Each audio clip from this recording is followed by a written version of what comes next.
It's peculiar, the way certain moments in life seem inconsequential at the time, only to later reveal themselves as the precursors to our most defining experiences. As I reflect on that muggy afternoon, when the sun hung heavy in a haze of city smog, I recognize it as the beginning of my descent, not just into the bowels of the city, but into the depths of an obsession that would consume me. My name is Callum, and by trade, I am a structural engineer, though my heart beats for the exploration of the hidden and the forgotten. The city, with its sprawling infrastructure, has always been my labyrinth, offering secrets to those willing to look beyond its surface. That day, my task was mundane. Inspect the integrity of a lesser-known section of the sewer system, scheduled for renovation.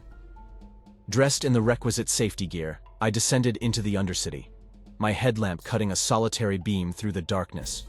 The air was thick, filled with the musty odor of decay and the omnipresent drip of moisture from above. As I navigated the tunnels, making notes on my tablet and snapping photographs of areas in need of repair, I stumbled upon something unexpected. It was a small, almost imperceptible gap in the wall, hidden in the shadow of an overhanging pipe. Curiosity, my eternal motivator, urged me closer, and with a bit of effort, I pried the loose bricks away to reveal a narrow passage, its existence seemingly forgotten by all but the city itself. A rush of excitement surged through me. This was why I explored. To uncover the layers of history buried beneath our feet, to stand where few have stood. The passage beckoned, a silent invitation to discover its secrets. I hesitated only for a moment, considering the potential dangers, before the allure of the unknown propelled me forward. The air grew cooler as I ventured deeper, the sounds of the city above fading into a distant hum. My headlamp pierced the darkness, revealing an untouched corridor of the sewer system. The architecture here was older, the brickwork marked by the passage of time, and yet it bore an integrity that spoke of skilled craftsmanship long forgotten. I marveled at the resilience of these structures, built in an era when the city was young, their creators never imagining someone like me would wander their corridors centuries later. It was in these moments of solitude, surrounded by the echoes of the past, that I felt most alive. But as I pressed on, a sense of unease began to creep over me. It was the silence, I realized. A silence so profound it felt almost oppressive, as if the very air was holding its breath. The rational part of my mind dismissed it as the product of my isolation, yet I couldn't shake the feeling of being watched. Shaking off the discomfort, I continued my exploration, documenting my findings and already anticipating the stories I would share with the few friends who shared my passion for urban spelunking. Little did I know, the story that would unfold from this day would be unlike any I had ever told before. As the passage finally opened into a larger chamber, I stopped, my heart racing not from exertion, but from the realization of what I had discovered. It was a section of the sewer system, ancient and abandoned, untouched by modern renovations or the passage of time. I stood at the threshold, my headlamp casting long shadows that danced across the walls, and knew that I had found something remarkable. What secrets did this place hold? What stories of the city's past were etched into these stones? I still remember the tales told to me by the maintenance crews, the legend of Gloomwhisper. After my initial foray into the depths, the enigmatic allure of the sewer's uncharted sections consumed me. Yet, it was the whispered name Gloomwhisper that echoed most persistently in my thoughts. A haunting refrain carried on the stale air of the Undercity.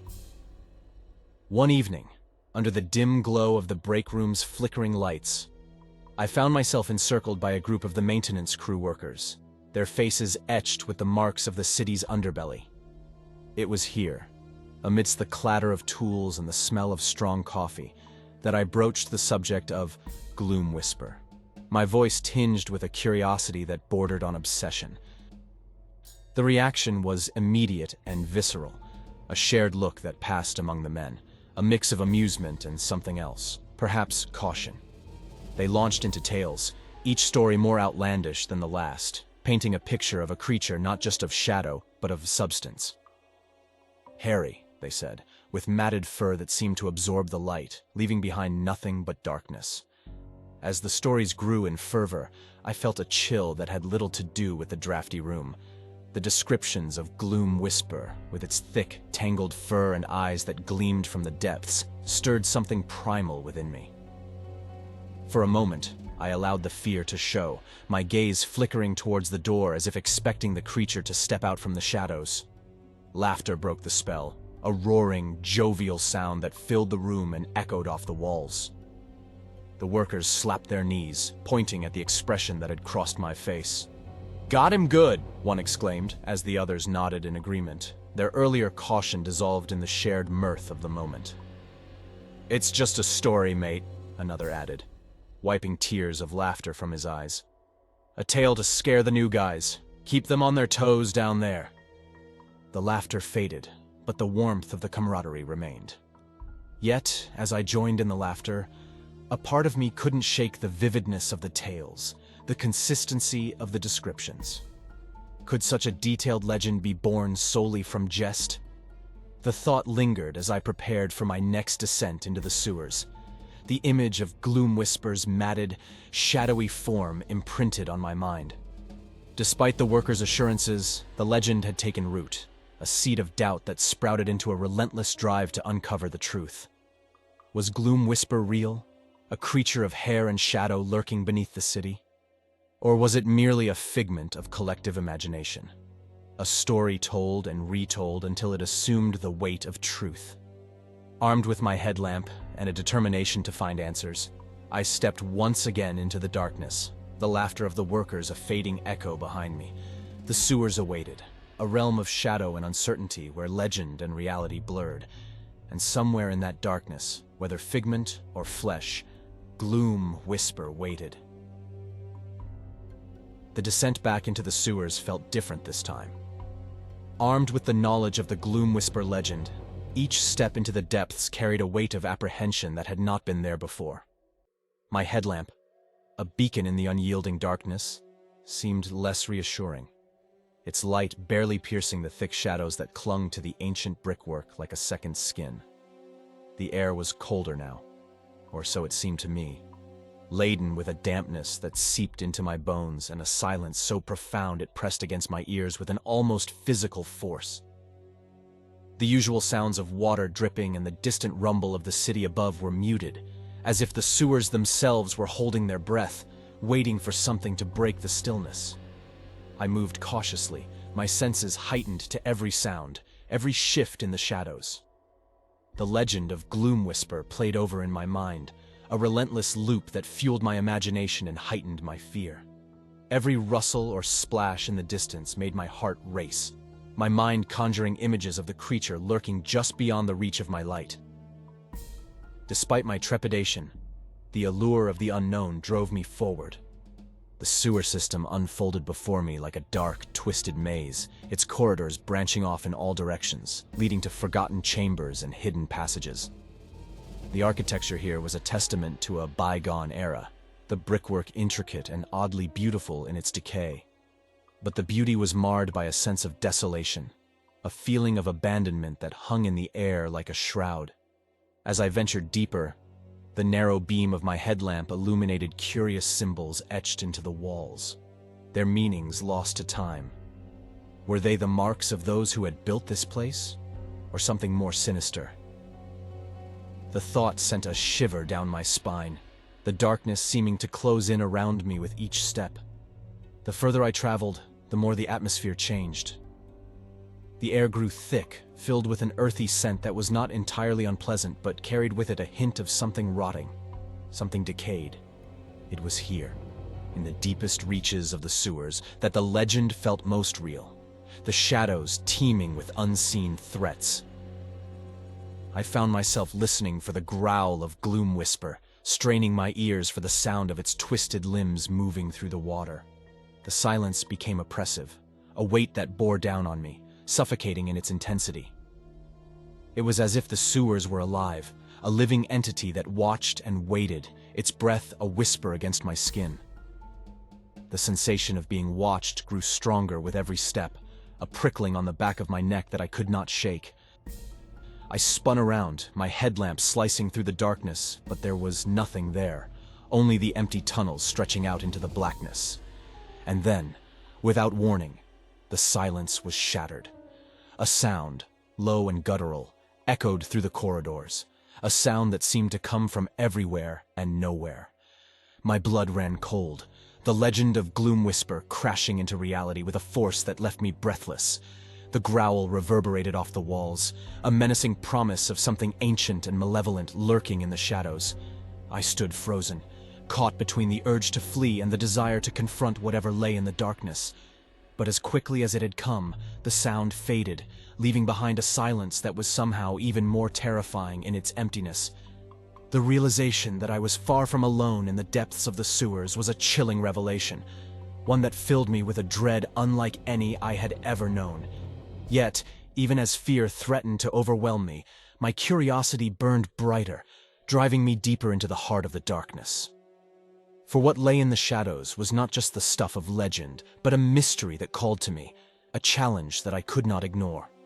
And so, with a determination born of both fear and fascination, I pressed on, into the gathering shadows, where the true horror of the sewers awaited. The deeper I ventured into the sewers, the more the boundary between reality and legend blurred. The darkness felt alive, a suffocating entity that enveloped me, whispering of horrors unseen.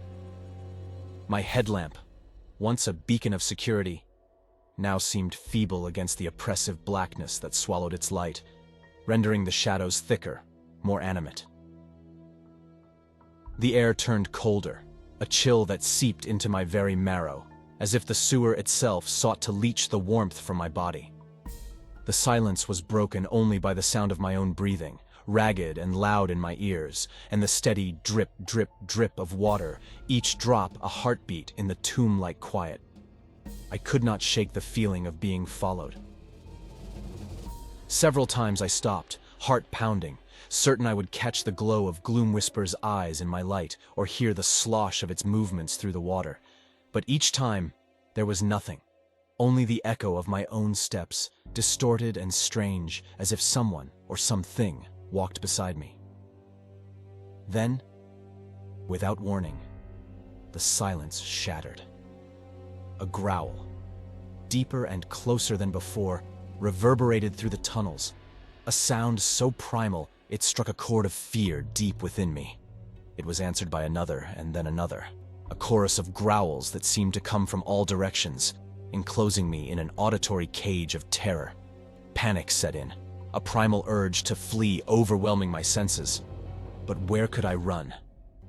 The darkness was complete, disorienting, the tunnels a maze with no discernible exit. My headlamp flickered, as if in response to my rising terror, casting erratic shadows that danced and twisted along the walls, creating monstrous forms that seemed to reach out for me.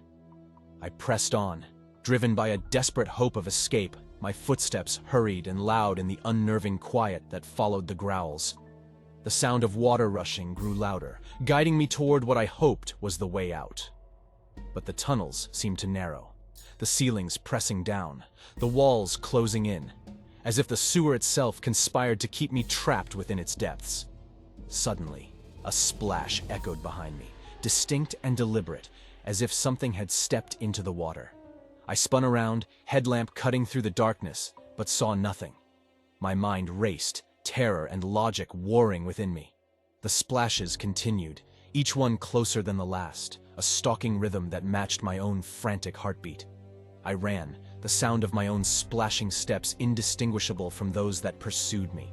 The growls grew louder, a cacophony of sound that seemed to fill the world, driving out all thought but survival.